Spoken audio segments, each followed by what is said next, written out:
Hi guys, this is advocate Rukhsar Ahmed and welcome to my channel learn law. Friends, अगर आपके पास कोई भी court से नोटिस आया है जिसमें आपको गवाही देनी है कोर्ट के अंदर, चाहे वो सिविल मैटर है या क्रिमिनल मैटर है, तो उसमें बिल्कुल भी घबराने की ज़रूरत नहीं है। क्योंकि आमतौर पर मेरे पास लोग आते हैं जो बहुत ज़्यादा नर्वस होते हैं, हेजिटेट होते हैं, घबरा जाते हैं कि हमारी कोर्ट के अंदर गवाही है, वकील साहब हम अगर नहीं जाएंगे तो क्या होगा। तो सबसे पहले ये ध्यान रखिए कि अगर आप कोर्ट में गवाही देने नहीं जाते हैं क्रिमिनल केस के अंदर, तो आपके खिलाफ वारंट इशू किए जाएंगे और फिर पुलिस आपको बुलाने आएगी और वो आपको कोर्ट में पेश करेगी। और आप सिविल केस में अगर आप गवाही देने नहीं जाते हैं तो फिर आपके खिलाफ या उस व्यक्ति के खिलाफ जिसने केस फाइल किया है या जो आपको अपनी सपोर्ट में गवाही के लिए बुलाना चाहता है, उसके खिलाफ फैसला आ सकता है। फ्रेंड्स, आज हम बात करते हैं यहाँ पर क्रिमिनल मैटर्स की। अगर आप क्रिमिनल मैटर में आप किसी भी केस के अंदर गवाह हैं और आपकी गवाही का वक्त आ गया है, तो अब क्या करना है। सबसे पहले आप ये समझिए कि जब कोई भी वारदात हुई थी तो उस वक्त में इन्वेस्टिगेशन ऑफिसर जो पुलिस वाला होता है वो आपके बयानों को दर्ज करता है। बयान आपके 161 सीआरपीसी के तहत दर्ज किए जाते हैं और यही बयान आपके चार्जशीट के अंदर भी फाइल होते हैं। आपको इन्हीं बयानों के आधार पर जब कोर्ट के अंदर बुलाया जाता है तो आपको सरकारी वकील आपसे उन्हीं बयानों को रिपीट करने के लिए बोलता है कि आपने मौके पर क्या क्या देखा था, क्या चीज़ें आपने वहाँ पर विटनेस की थी। आपको दोबारा से सरकारी वकील के प्रेजेंस के अंदर, जिसको पब्लिक प्रोसिक्यूटर कहा जाता है, उसकी प्रेजेंस के अंदर आपको दोबारा से वो सारी चीज़ें बतानी होती हैं।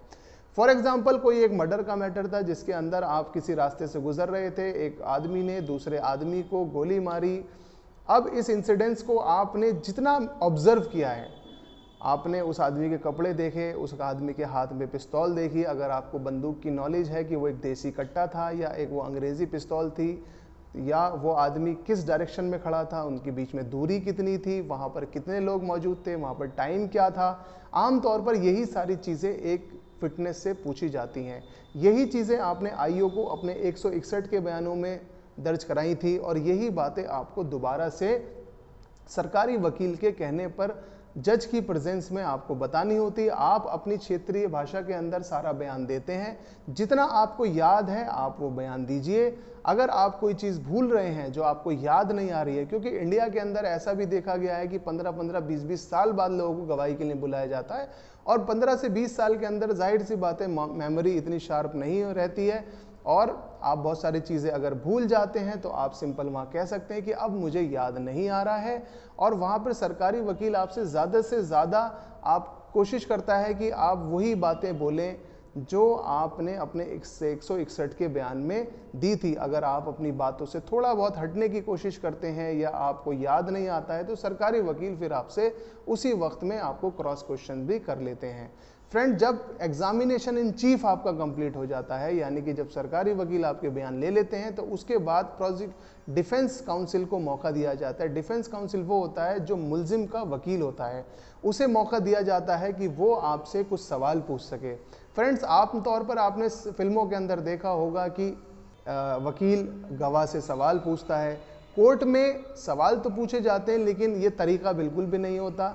जो भी आप कोर्ट के अंदर बात बोलते हैं वो सारी बातें एक स्टेनो, जो कोर्ट का स्टाफ होता है, वो सारी बातों को टाइप करता है या लिखता है पेपर पे और कोर्ट पूरी ऑब्जर्वेशन में अपनी सारी ये प्रोसीडिंग कंप्लीट कराती है।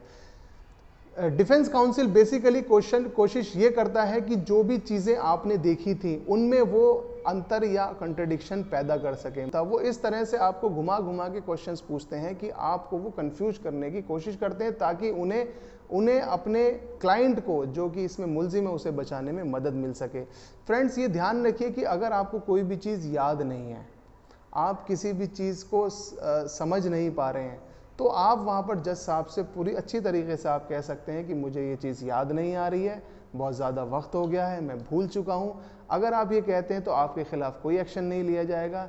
लेकिन ये ध्यान रखिए कि अगर आप कोर्ट के अंदर झूठी गवाही देते हैं, आपने पहले कुछ बोला था, बाद में आप कुछ बोल रहे हैं और कोर्ट की ऑब्जर्वेशन में ये चीज़ आ जाती है कि आप झूठ बोल रहे हैं, तो फिर आपके ऊपर परजुरी का केस भी बन सकता है जिसकी सज़ा 7 साल है।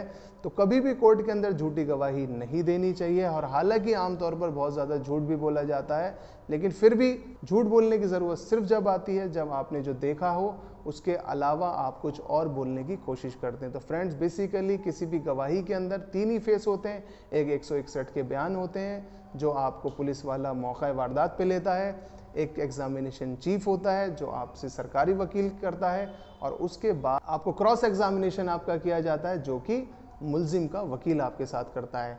इसके बाद एक स्टेज और होती है जो यहाँ पर हैंड टू हैंड मैं बता देता हूँ कि एक स्टेज ये भी है कि मुल्जिम को भी एक मौका मिलता है कोर्ट के अंदर अपनी गवाहियों को पेश करने का।